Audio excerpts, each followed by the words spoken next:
Hello' ৰাইজ, কি খবৰ? আজি দুপৰীয়া সাঁজ খালেনে? এয়া কালি অকণ সাঁজ পানী দি থৈছিলোঁ, তাকে মানুহজনে ক'লে অকণমান উলিয়াচোন দিয়া। ভাতৰ লগত দুগিলাচ উলিয়াই দিলোঁ। ইমান ধুনীয়া চেণ্ট মাৰিছে, বৰ ধুনীয়া। মই বেছি নথওঁ, অকণমান থওঁ, গৰম এইকেইদিন খুব পৰিছিলে, অকণমান থৈ দিওঁ, তেওঁ খাব বিচাৰে। দুগিলাচ ভাতৰ লগত উলিয়াই দিছোঁ, তাৰপৰা ৰাতিকৈ খাবা বোলো।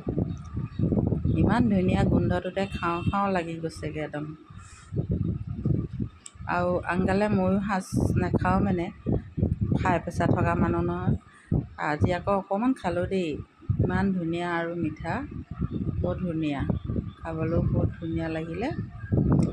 গৰমৰ কাৰণে খায়ো ভাল লাগে, প্ৰস্ৰাৱৰ ইনফেকশ্যনৰ পৰা আদিলৈকে। এই সাঁজটো ঘৰতে থওঁ যেতিয়া ইমান টেনশ্যন নাই। আমাৰ আকৌ সাঁজ নহ'লে নহয়েই, সাঁজ লাগেই বিহুৱে কান্দে। খালি বিহুকেইটাতে দৰকাৰ হয়, ইভাগে ইমান হেৰি নাই। খাওঁ বুলি ক'লে গৰম কেইদিনত থৈ খাওঁ আৰু। কোনে কোনে খাই ভাল পায় আহি যাব, বহুত ধুনীয়া গোন্ধ, একদম মলমলাই আছে একদম।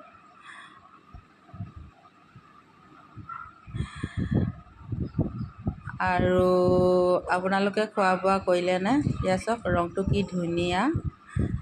আজি চিকেন আৰু দালি, এনেকৈ কালি পনীৰ অকণ আছিলে, পনীৰকণেদি ধেৰ বনোৱা নাই, গৰমত বনাই থাকিবও মন নাযায়, চিম্পুলকৈ বনালোঁ।